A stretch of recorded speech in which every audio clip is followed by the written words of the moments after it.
Hello everybody, good afternoon. Welcome to today's webinar, How to Advance Efficiency in K-12 Schools with Energy Star. Thank you for joining us. My name is Jenna Topaldi with the Cadmus Group. We're part of the EPA Energy Star team. Joining us today, we have Jake Wilkinson from the Michigan Energy Office and Katie Hatcher from the US EPA. Before we get started, I'm going to run through a few housekeeping items. To improve audio quality, all attendees are muted upon entry. If for some reason you find yourself unmuted, please mute yourself to avoid any background noise during the presentation. We will hold a Q&A at the end of the session, so we encourage you to submit your questions via the chat window. You can submit them to organizers and panelists, and we will cover those at the end of the session. All right, so to get started, I am going to go through the agenda and then hand things over to Jake. So first, Jake and Katie will give introductions. We'll talk a bit about the Michigan Energy Office funding opportunities for K-12 schools and the Michigan Battle of the Buildings. We'll give an overview of the Energy Star program and benchmarking energy and water use in Portfolio Manager. We'll talk a bit about Energy Star certification, efficiency treasure hunts, and then close the session before Q&A with some K-12 success stories. So with that, Jake, go ahead and take it away. All right, so like Jenna said, Jake Wilkinson, Michigan Energy Office. Our office is committed to promoting healthy communities through energy efficiency and renewable energy, trying to achieve the goals you see on the right side of the screen there, achieving 35% efficiency and renewable energy by 2025. We try and lead by example and help other state departments and municipal governments reduce their energy usage as much as they can, engage stakeholders in the community and help educate people on what they can do to reduce their energy usage. And then we also try and promote some energy data transparency, specifically from the utilities, to give people access to their data as much as we can. So we do have a couple energy incentives currently available. The first one I'm going to have my coworker Julie Staveland talk about is the Community Energy Management Program. Hi everyone, so as Jake said, I'm Julie Staveland and I manage our Community Energy Management Program. And this is a funding opportunity targeting local community governments and public institutions, primarily K-12. And these funding opportunities are to try and meet these applicants wherever they are in the energy management spectrum. So for those that are just getting started, it's at the very beginning. Get an energy audit on your buildings, see what energy efficiency upgrades can be done, working with some of your master planning documents, all the way through communities that are already on the energy management spectrum. You know, they've already done all the energy efficiency upgrades that they can, and they're ready to move on to renewable energy projects. And that's a funding opportunity that we currently have open. It's a max amount of about $25,000, and there's no match or payback required for that program. Yeah, so thank you, Julie. We also have a similar program called the Agriculture and Rural Communities Energy Incentive Program. Not exactly the same, less on planning, more on direct implementation, which is also part of CEM, but it's a little bit of difference there. And then eligibility is more targeted toward the rural areas of Michigan, so the UP and upper lower peninsula and then certain areas in the lower half as well. But eligibility for that is also small businesses, agribusinesses, local municipalities, and definitely local K-12 schools as well. So if you have any, if you have some projects you would like to do or have some in mind, you can reach out to Julie and I. Our contact information is on one of the upcoming slides. So if you have that in mind, just reach out to us and we can help you get into the right program, because there is a little bit of overlap, but there are some differences as well. The next program we have is the Energy Star Certification Program, and that's specifically targeted for public educational facilities. Obviously, K-12 schools are eligible for that. So that is to help schools who are benchmarked in Energy Star and who have a score high enough to qualify for certification. We would help pay for the PE, the professional engineer time that is required to review the documents and submit them for certification. So a lot of times there's a cost associated with that. and we would help cover the cost so that a lot of more schools can actually move forward with the certification process. Any PE that is licensed in the state can do that certification. EPA also maintains a list of certified, or not of certified, they maintain a list of those who have done certifications in the past that you could also reference. And one other point about that is we would pay directly to the school. So if it would be on a reimbursement basis, you would pay for the work to be done, submit all your paperwork to us, and then we would reimburse you for those costs. And then lastly, we wanted to mention the Michigan Battle of the Buildings. So that is hosted by the U.S. Green Building Council of West Michigan, but it's a statewide competition. It's more an awards and recognition program, I guess, but it's schools, or not even schools, any buildings other than residential buildings in the state that are benchmarking in Portfolio Manager can enter into this competition. And those that perform well and that reduce their energy usage by a significant amount year over year get recognized at the Energy Summit, which takes place every April. This year it happens to be April 25th, and it is in Grand Rapids. It's pretty timely that we're talking about this because the registration period for the battle every year is January 1st through March 31st. So we're coming up on that date here pretty quick. So if you have any interest in that, I would encourage you to go to the site there and sign up. You don't have to have your building already benchmarked to sign up. You would have to have it done by the end of the year, the end of the calendar year, that is. But to sign up, it's a simple online form. You put in some contact information, some what your building is, and what your use type is, I think, and it's pretty simple to enter. And then you could follow up with all the rest of the stuff as you get more into it. And we're definitely trying to encourage more schools. It's, I think, the 5th or 6th year they've been doing it now. So schools have not been well represented in the past. There seems to be a lot more getting into it now. So trying to encourage more and more to get involved. And as I said, there's our contact information for myself and Julie.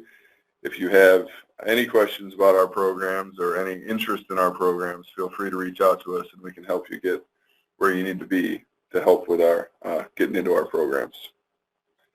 I think that's all we have, and we'll be passing it off to Katie with EPA to get into more into the Portfolio Manager.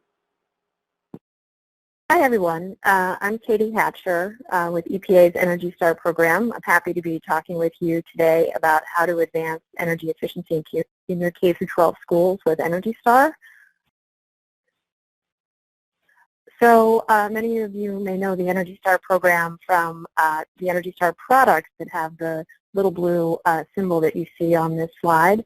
On the products, it's the symbol for energy efficiency. It's our government symbol for energy efficiency.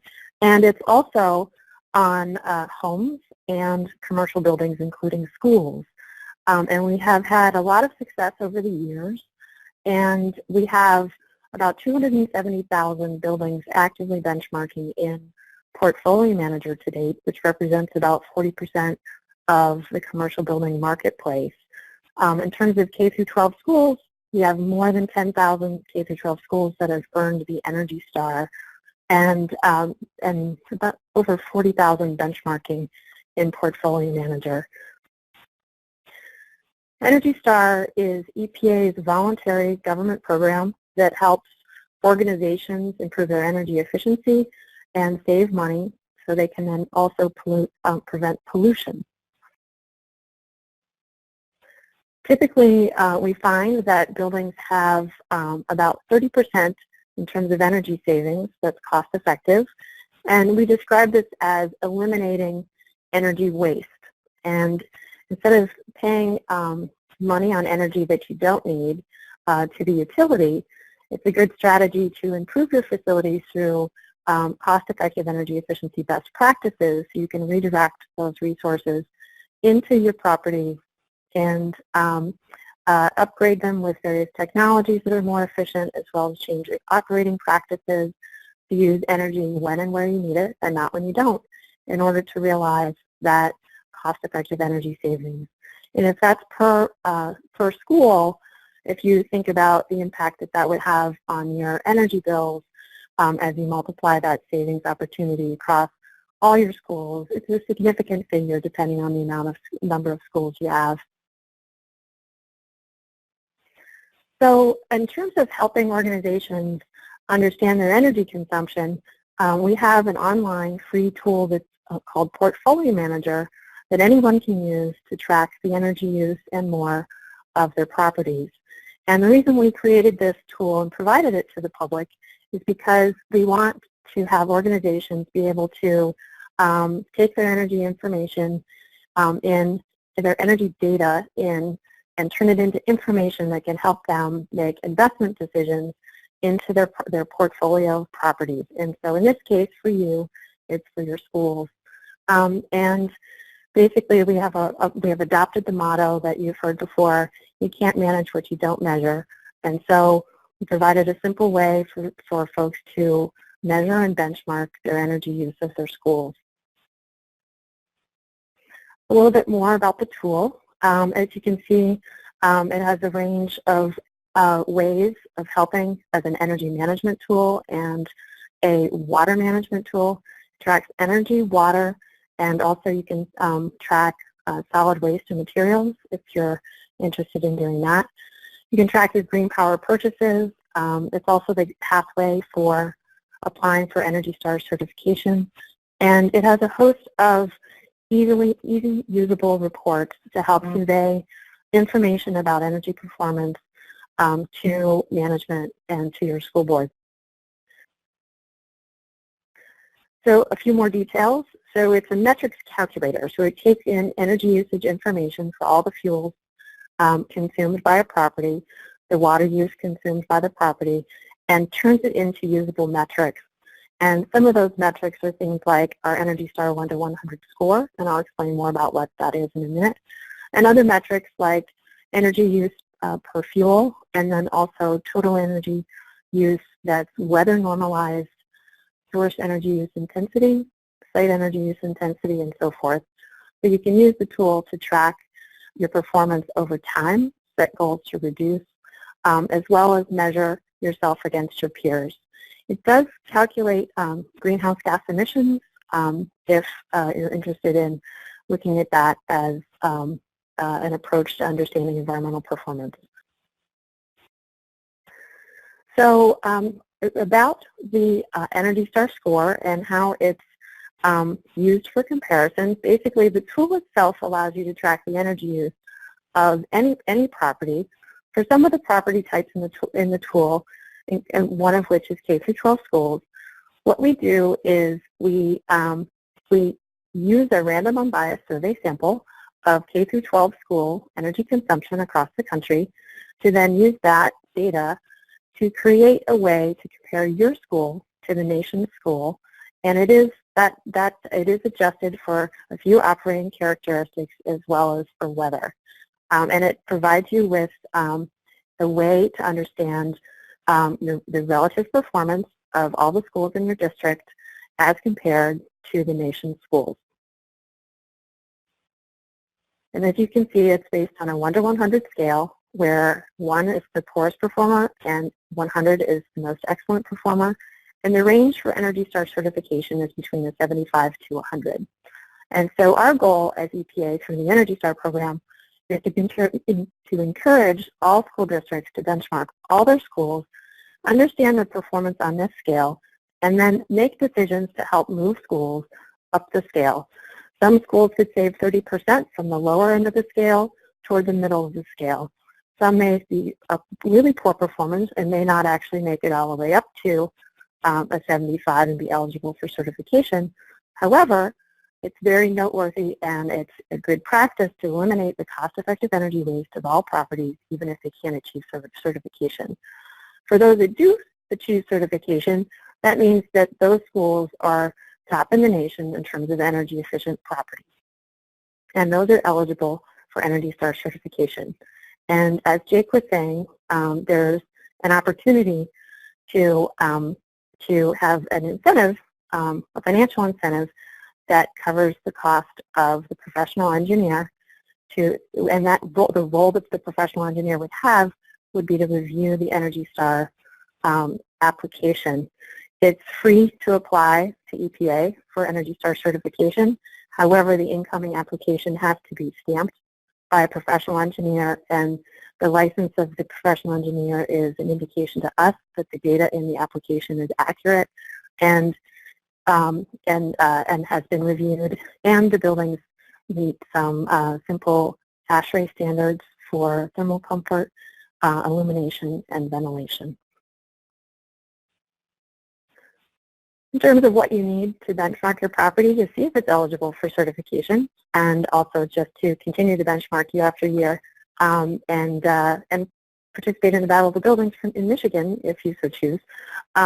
Basically, you need all the energy data for the property, electricity, gas, so forth, any kind of fuel oils that might be used.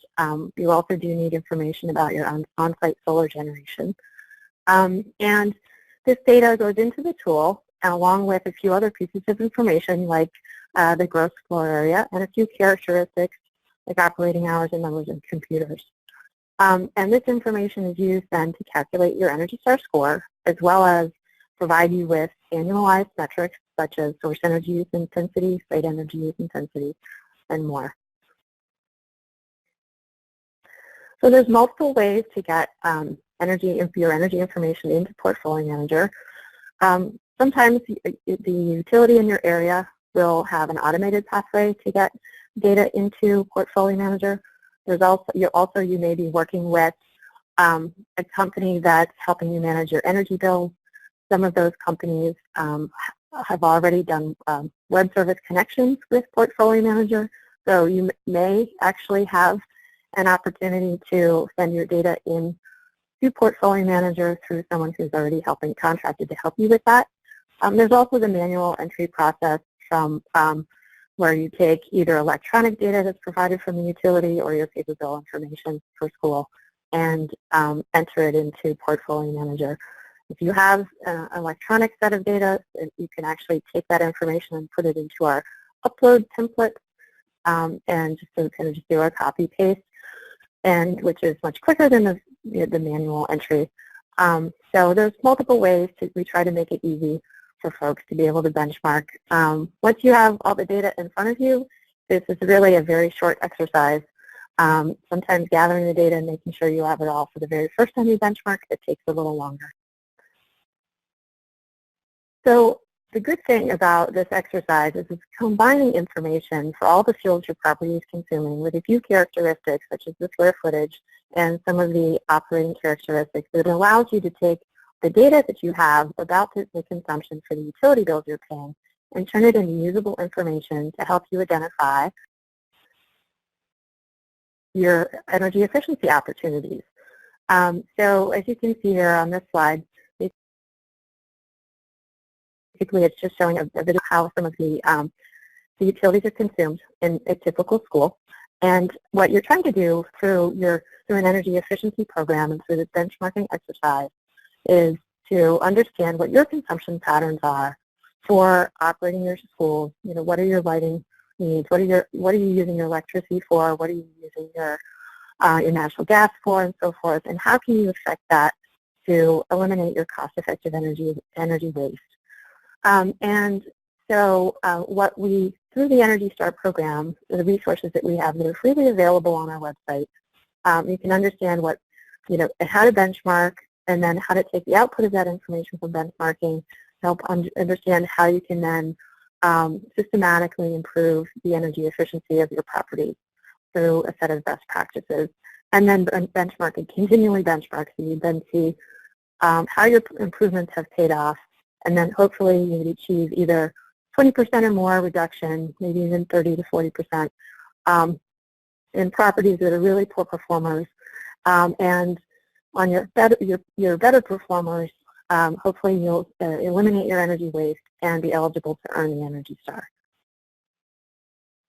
So for the school audience, or for our K-12 participants in the Energy Star program, we have created an easy-to-use energy efficiency toolkit for teachers to use with students to help them do some of these activities. So there's 3 core activities to the toolkit. One is the second activity, basically. There's the first activity shares some information about understanding energy. The second activity is about benchmarking, which we've just been discussing. Third activity is to identify the energy efficiency opportunities in your school and understand what they could be. And then the fourth is to actually conduct an energy efficiency treasure hunt at your school, which is to go through your school and actually try to find some of the energy efficiency opportunities that were learned about in the previous activities. And so in terms of conducting a treasure hunt, basically these are checklist-based treasure hunts. There's one for energy and one for water. And it's best done when basically the energy manager works with the students or a groundskeeper or building staff, and the teacher all kind of as a team with the students think through how they would actually conduct the hunt. And so sometimes these hunts are actually planned and done as birthday activities. They're also conducted by after-school energy groups or green groups that the schools might have. And so it doesn't have to be necessarily a classroom-based project. It can be an after-school activity as well. And so just to share a little bit about the focus of what the energy efficiency treasure hunt is, it looks at overall energy management. It looks at the type of lighting that you have, the various plug load things that you have in the school, and a little bit about your heating and cooling, and provides discussion questions. And as you can see in the graphic, it's literally designed as like a walkthrough checklist to then come back and be used to think through strategies that might be done to improve the school's performance. And this is just an example of the water efficiency checklist. Years ago, we had such success with energy efficiency and energy management with Portfolio Manager and our partnership base across the country. We decided years ago to include water efficiency. And so that's been a feature of the tool for a while. And so as trying to make sure that we can more holistically work with our partnership base, we have created a set of water efficiency resources for our partners too, and coordinate with the rest of our with the rest of EPA on those efforts. So back to the Michigan Battle of the Buildings. So as Jake mentioned, this is a competition that runs annually. And so the registration period for this next cycle is, it ends on March 31st. It's very easy to register. All you need is to enter a little bit of information. You don't have to have benchmarked yet. And so then you'll be signed up, and then after you've signed up, you can then proceed with understanding more about benchmarking and actually benchmarking the properties that you've entered. And then if you are if some of your schools are winning schools, then you would be recognized the following April at their annual recognition ceremony. So the Michigan Battle of the Buildings is a co-branded battle with using EPA tools and resources. So Portfolio Manager is dovetailed right into it. There's also a set of resources that can be used within your schools to help engage the students and teachers. And so this is, we've been running Battles of the Buildings nationally through EPA for years, and then what we did was we took those resources and adapted them for use by other organizations to host their own battles. And so the Michigan Battle is one that is using our resources that's hosted by the USGBT chapter in Michigan, and as well as a number of other supporters. Through that Michigan Battle of the Buildings, you can access training resources. You can also access training resources, and this is all interconnected, as I'm hoping you're guessing.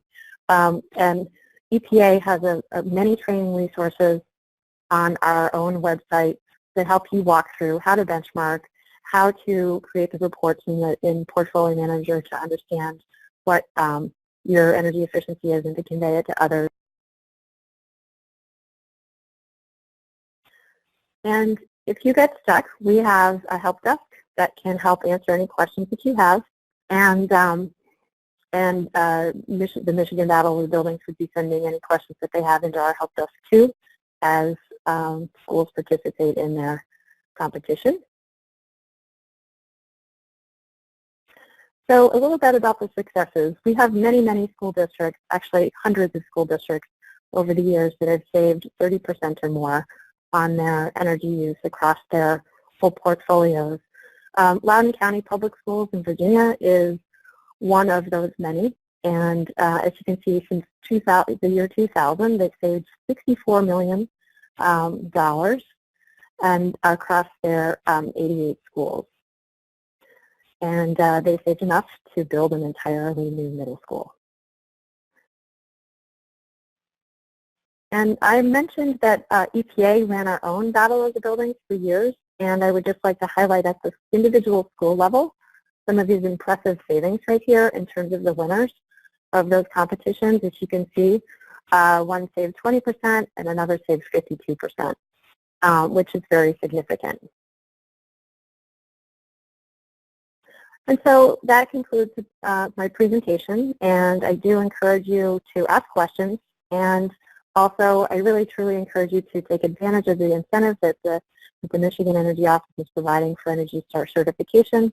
If you benchmark and find out that you have a score of over 75 and you feel like all your data is complete, then you may be a very good candidate for it, and to connect with Jake at the Michigan Energy Office about that opportunity.